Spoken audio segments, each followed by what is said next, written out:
Audio Jungle.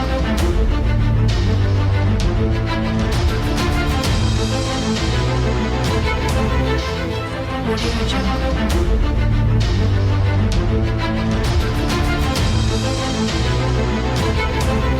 Audio Jungle.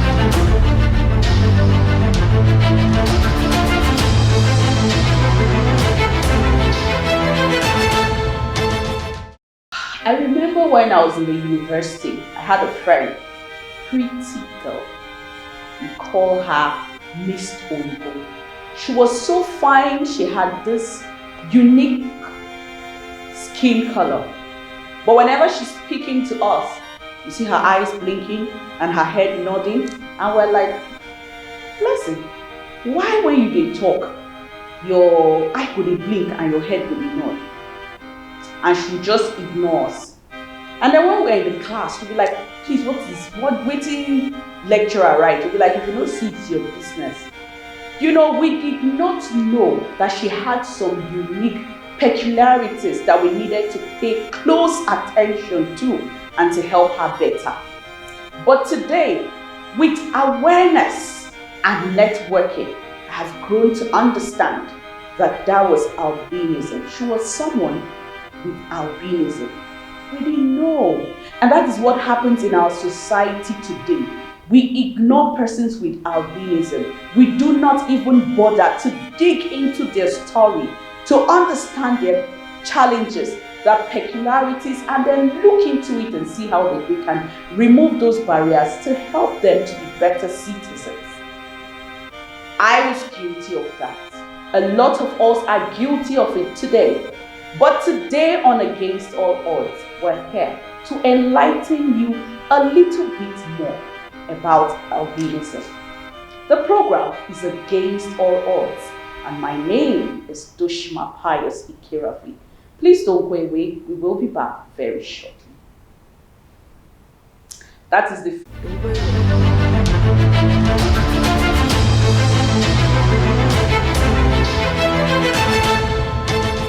This is Against All Odds.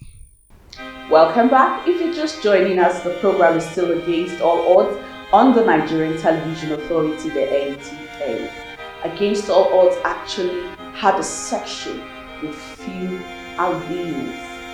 Yes.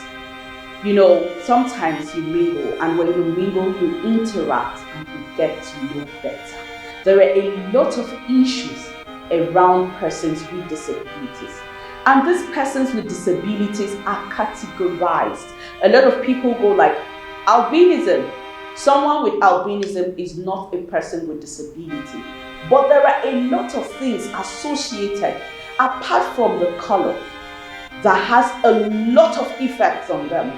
Their eyesight are bad. Did you know that? Well, we'd like you to just sit with us and let's journey through this episode. And maybe we will be able to learn one or two things about this set of persons that we come across every day, that live with us, that stay with us, that interact with us. This will help us pay more attention to them. The human body produces a type of coloring or pigment called melanin. That's what gives your skin, hair, and eyes their color. Some people's body doesn't produce much melanin, or maybe their body doesn't make any at all. In either case, this condition is called albinism. It's a condition shared by roughly 1 in every 20 people worldwide. Albinism is a real, non-contagious, genetically inherited difference present at birth. In almost all types of albinism, both parents must carry the gene for it to be passed on, even if they do not have albinism themselves. The condition is found in both sexes, regardless of ethnicity, and in all countries of the world. Albinism results in a lack of pigmentation called melanin in the hair, skin, and eyes, causing vulnerability to the sun and bright light. As a result, almost all people with albinism are visually impaired and are prone to developing skin cancer. According to the UN, one person in 20 lives with the condition, most of them in sub Saharan Africa. The 13th day of June, the International Albinism marks the 7th Awareness Day, an international event aiming at ending violence and discrimination against persons with albinism. This year's theme, Strength Beyond All Odds, highlights the pains, challenges, and achievements of persons with albinism around the world. Strength beyond all odds. This theme was actually chosen for some reasons. The reasons are to showcase what persons with albinism can achieve despite the discrimination and the way people look at us. They also want to show that persons with albinism can exceed some certain limits that have been set by the society. Thinking that we cannot get to a particular level. However, persons with albinism have, in many spheres of life, exceeded some of these barriers and limits. It's also to encourage people, especially persons with albinism, to be strong and participate strongly in building back better. I don't know if we've heard about building back better. Building back better. So coming out stronger, despite the pandemic, despite everything we face. There are types of albinism such as ocular albinism, OA, which is very rare and only affects a person's eyes, oculocutaneous albinism, OCA, which affects the eyes, hair, and skin. All are closely related genetic conditions. The lack of melanin means persons with albinisms are highly vulnerable to developing skin cancer. In some countries, skin cancer is highly preventable when persons with albinism enjoy their right to health. This includes access to regular health check, sunscreen, sunglasses, and sun protective clothing. In a significant number of countries, these life-saving measures are unavailable or inaccessible to them. Consequently, in the realm of development measures, persons with albinism have been and are among those left further behind. Always targets for kidnapping, for ritual killings, for all kinds of evil acts that is being perpetrated. It is not like the society is not aware. They are aware, but they choose to turn a blind eye because they feel we are not relevant. And that is why the theme of this year says strength beyond all odds. Persons with albinism who have excelled beyond impairment, beyond stigma, beyond discrimination. We have fought against all odds to be where we are today. Even in acquiring education in school, we know how difficult it was for us to even see what is written on the board. But we persevered, we endured, because we know we needed to get an education to be a voice, to be a mirror to others, to be a model, to be a mentor at some point to one person or the other. Actually, being discriminated, growing up as a person living in albinism wasn't an easy something, because you get different kind of insult. You can see, well, even your teachers in school also discriminate you. But growing up as an adult got me to learn some things, that being discriminated can't actually change anything about you. That being discriminated doesn't mean would change your nature or change anything. But the thing is that if we say that we should continue taking the insults of being discriminated, the discrimination we take, the insult we take from people about our albinism, then I'm not sure we'll be alive today. Because I actually tell some of my friends or person living with albinism that being an albino is not a curse, because some people take it as a curse. But being an albino is a unique something. Like my mom will always say that being an albino, a person living with albinism, is a special gift from God, that she's even proud of me. So I tell people outside that Being a person living with albinism doesn't change anything. You are unique. You should be proud of yourself. So I urge you. So anybody discriminating you about your nature or anything, tell the person that yes, I'm special, I'm unique. God knows why He created me this way. So that's what I have to say. I can remember when I gave birth to my first daughter. She happens to be an albino then. Then there in Gwarimpa General, where I gave birth to her, it was as if something like that had never happened. So everybody was like coming in to see her. So I almost feel ashamed of myself. Why is it this way? But as she was growing up, it was hectic on my side, especially during her school days. You know, taking care of her. You know, as a child, she would want to play outside. She wants to meet with friends. And knowing that the sun is our great enemy or her great enemy, sometimes I stop her, but she still wants to. So it's never a small task on my side. She was facing so many challenges in school. Sometimes when she walked on the way, people want to, embarrass her by calling her all sorts of things. But because of the way I counseled her, and I made sure that I trained her to be a bold girl.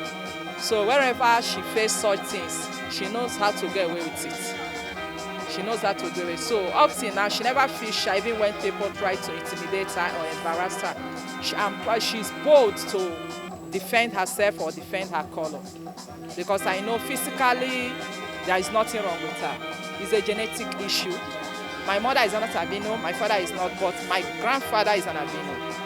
So having her, I know that I never regretted having her as a child.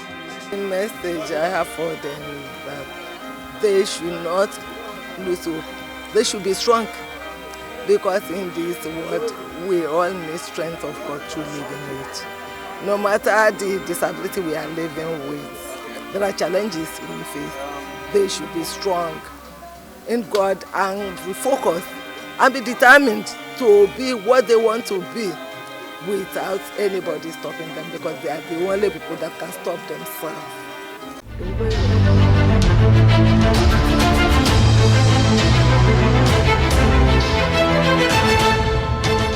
This is Against All Odds.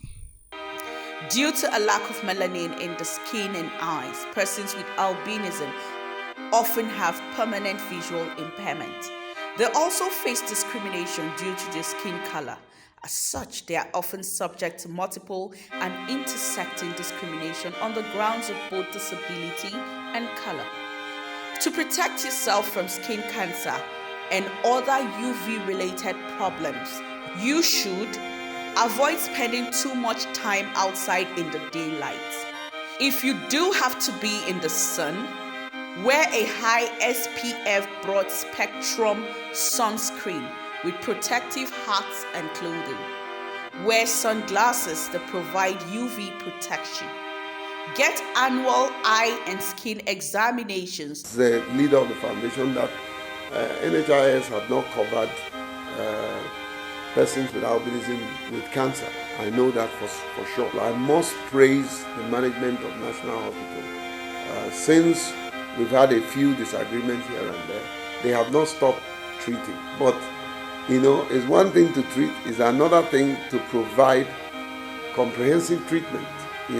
We still get the report that some of our members are looking for drugs. They can't give them the drugs that they require.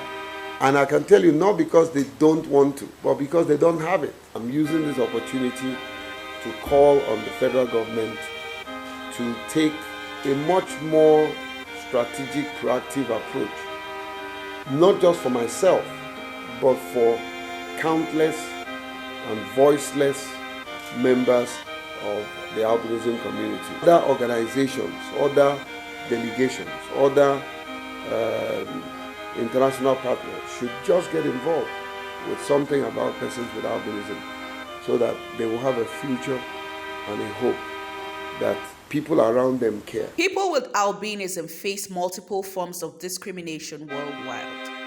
Albinism is still profoundly misunderstood socially and medically. The physical appearance of persons with albinism is often the object of erroneous beliefs and myths influenced by superstition, which foster their marginalization and social exclusion.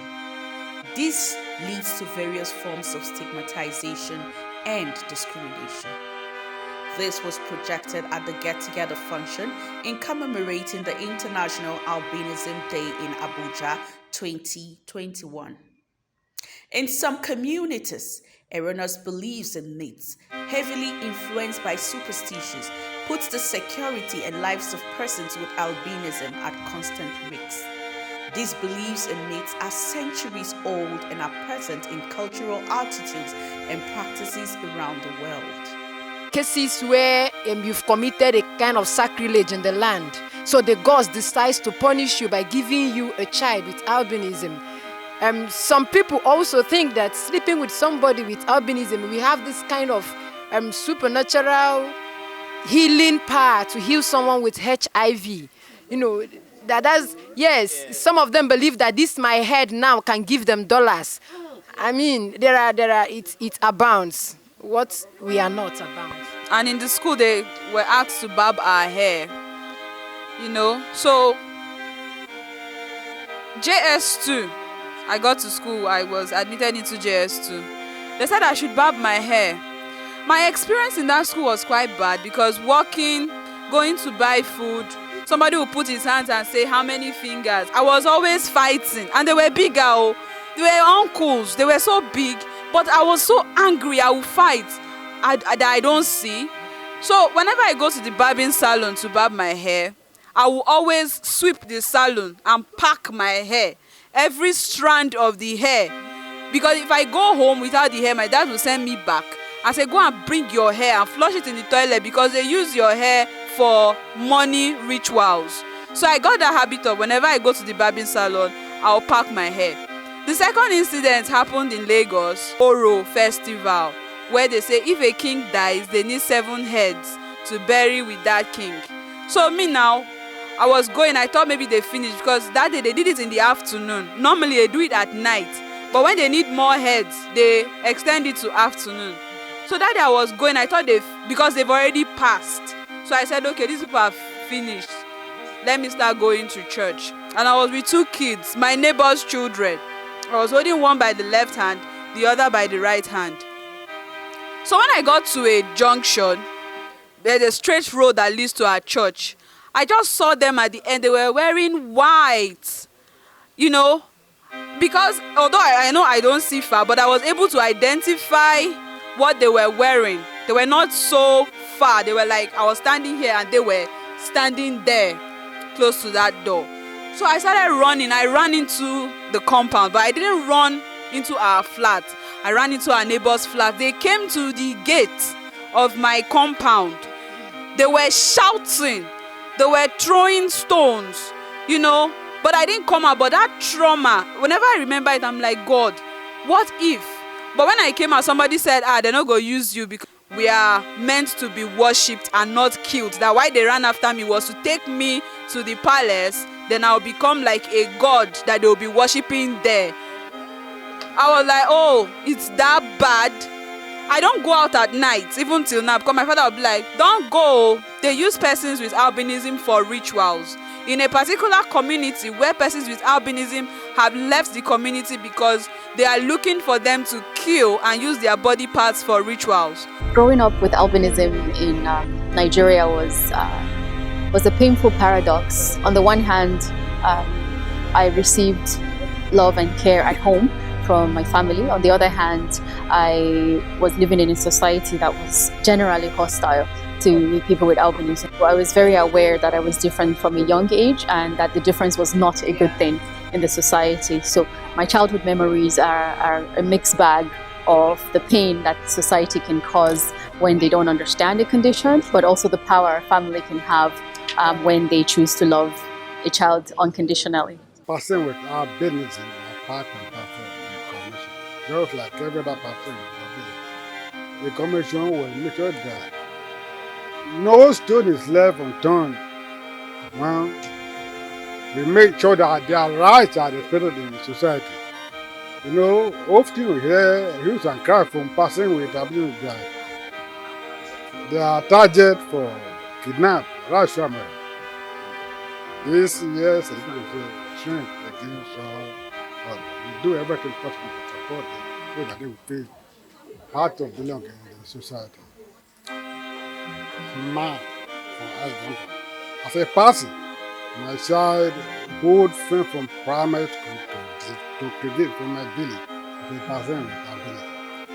Until we start reading all this book, I don't know anything, no difference. We are even the same age group. We sleep together, eat together, so I don't see why that will be discriminated against person with disability. No, all of us are human. We should be respectful of human beings. No one should feel because of color, whatever, they are neglected. Society needs to change their attitude. Factors that promote albinism stigma include low empowerment, religion, and social beliefs.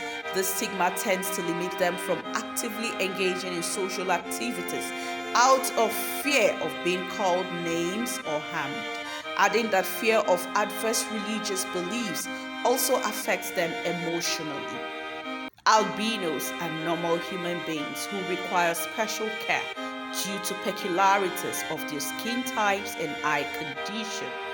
Therefore, they ought to be targeted for human rights intervention in the manner envisioned by the Sustainable Development Goals. And of course, this has to start with me and you. Better society for us. We're hoping for a better healthcare system for us, where we do not have to fight tooth and nail to be alive through no cause of our own, where we'll be treated as human beings, where we will be accepted for who we are.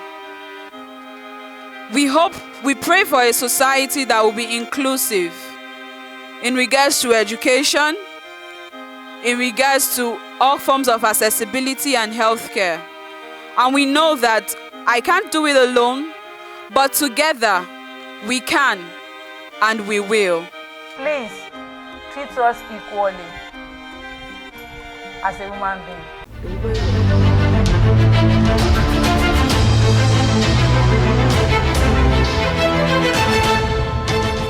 This is Against All Odds. Yeah, do you know that disability is an impairment plus a barrier? That is what is a disability. Now, when you take the barrier away, the person can manage his impairment. The impairment does not stop the person from becoming whoever or whatever the person chooses to become. Attitudinal barrier, it's a problem and it causes a lot of discrimination. Imagine, because someone has a skin impairment and then you use the person for rituals? Really? I remember when this was happening in our country, Nigeria, when, persons with albinism were being kidnapped and used for money. Please, I'm very sure after watching this episode on Against All Odds, we will go back and rethink. The next person to you do not know how to treat her or him. Today, I'm sure you've learned something on this episode. It is our desire that we completely eradicate discrimination from our society. So we'll be able to look at the next person like yourself. Treat the person with albinism like you treat yourself. Treat the person on the wheelchair like you treat yourself. Treat the blind person like you treat yourself.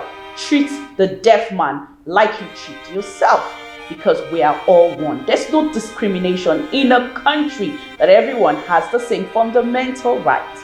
Thank you for staying with us on Against All Odds today. We will be bringing more of issues surrounding persons with disability to your doorstep. I hope we did justice to this. Thank you for staying with us. We're hoping again for you to be with us on the same program next week, same time. My name is Dushma Pius Kira. Bye-bye.